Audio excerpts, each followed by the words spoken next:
Despite disabled people making up 20% of the US population, probably more since COVID, and 19% of US undergrads, the percentage of disabled PhD and master's students is very, very small. If you're new here, my name is Isa, and I'm a disabled writer and advocate, and this fall I'm going to be starting my PhD. It's been 2 years since I graduated with my master's in communication studies in 2022, and I want to talk about why it's so friggin' hard for disabled people to be in higher education.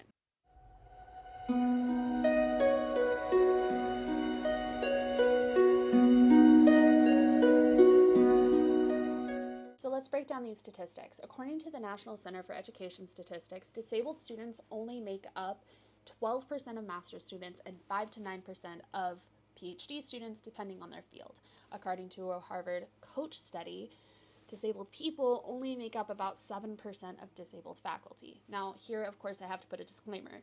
These studies are based off of people who chose to disclose their disability. So there's very high likelihood that there's a higher percentage of disabled students and disabled faculty.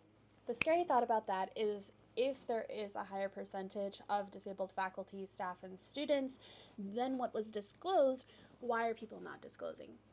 Most likely stigma and discrimination in the workplace, and that's not something we like to talk about. The second thing I want to point out before I really get into the topic is that oppression disables people, and ableism is used as a means to control who can access higher education.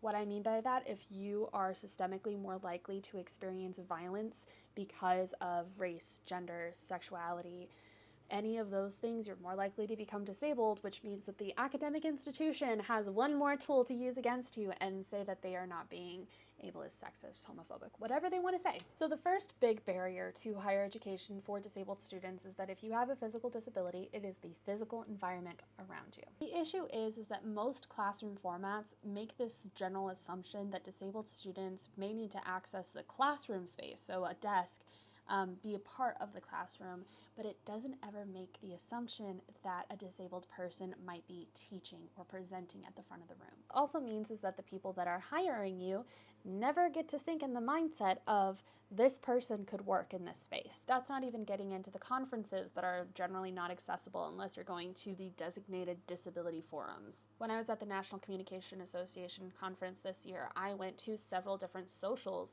to try to make connections and relationships with different universities, trying to find where I was going to get my PhD. And my friend and I actually ended up having to leave one of those locations because it was so inaccessible. I couldn't get in the door unless I left my wheelchair outside, which I was not going to do in Washington, D.C.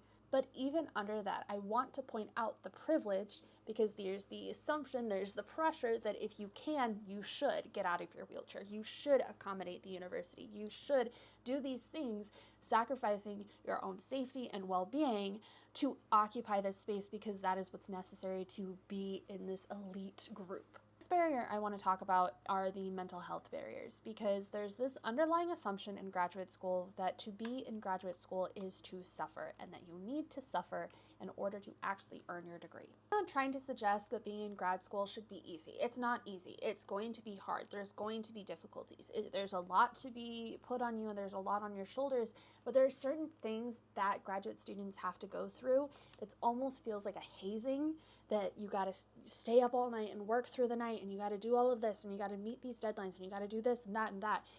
And there's just this kind of casual competition about who can stay up the most amount of hours and who can pull the all-nighters and who can do all of this and who can push their bodies to the brink, who can forget to eat the most. And all of these things are eliminating factors for disabled students who physically cannot do those things without significantly sacrificing their health and well-being, which will ultimately harm their work in the long run. I had a well-meaning professor my senior year of college wherein I was going through significant health issues who was like, hey, has anyone told you that you don't have to apply to grad school?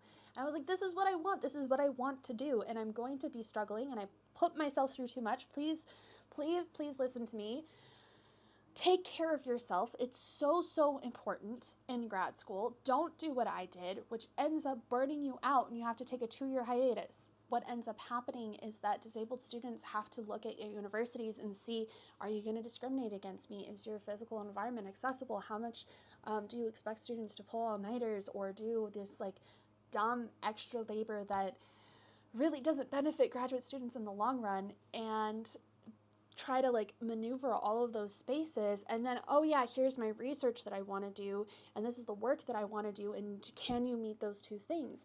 And I'm going to be fully honest, I only applied to one university for my PhD program because I could only find one program that gave me a confidence in going there for my accessibility needs, because that's something that's very important to me for my PhD, but also has the amazing research that I want to do. And I just truly, it was my top choice for research and my top choice for accessibility.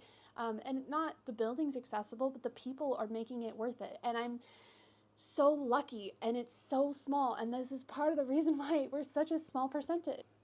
The next barrier is the financial barrier, because while ending up being a full-fledged faculty member who gets through tenure and all of that, and that's a whole separate video, but like getting to that point, you are a graduate student who is making barely anything. And a lot of these universities exist in locations that are pretty expensive, because it's expensive to live near a university. In addition to being very expensive, according to the 2020 National Disability Institute, households with a single disabled person spends 28% more on average to meet the same standard of living as a household without a disabled person. It is expensive to live as a disabled person. It's expensive to live as a graduate student. And so when those two things meet and you have this tiny little stipend to survive, and you don't have the energy or the resources to pick up any extra work, it makes things very, very difficult. Personally, some of my expenses include my car, because I had to be bigger to accommodate my wheelchair, gas, because I can't travel in a car that is not my own unless I'm taking an extra large Lyft, which is another expense, delivery for food when I just can't cook for myself, getting pop sockets and carabiners and all of these little things, because they legitimately will drop things all the time and I need to be able to carry things. So I use carabiners on my wheelchair a lot, and it's super helpful, and I strongly recommend it if you're a wheelchair user. Some of the luxuries that I've invested in since starting my job or have been gifted includes my wheel covers or hand grips for my chair, specific bags that are made for wheelchairs. Like, these things make my life so much easier and make me so happy, and yet they are luxuries. They are more expensive, and in order to get, again, to that standard of living, you have to invest in them, and there are alternatives, but it's about that standard of living. It's frustrating. There's a lot of expenses that we have to do. Let's just talk about the stigma. The Journal of Higher Education has talked extensively about how stigmatized disabled faculty feel, especially if they have an invisible disability, because there's this expectation that you should disclose your disability to students to improve their experience, because studies have shown that marginalized students see faculty that have their shared identities, that they can go to them for advice and support, but it also shows that those faculty members are really trusted individuals, which is important, but it also means that they're doing a lot more work than other people.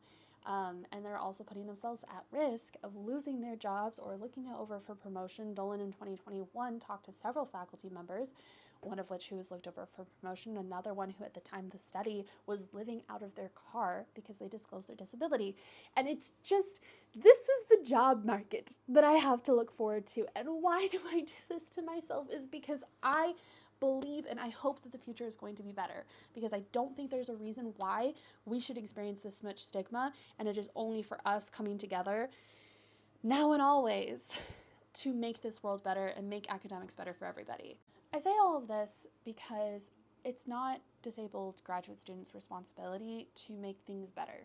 However, I do think it is my calling and responsibility to at least talk about my experience. It's important that we acknowledge these barriers and that we talk about them, because that's the only way that these barriers are going to be destroyed. And it is hard, and it's going to be terrible, and there are some things about being in higher education that absolutely make me filled with dread. But the prospect of research, the prospect of change, the prospect of having power to make a difference in other people's lives is what keeps me coming back. And I love the work. I wanted to make this video because ableism so frequently, like I said at the beginning, is used as a tool of control.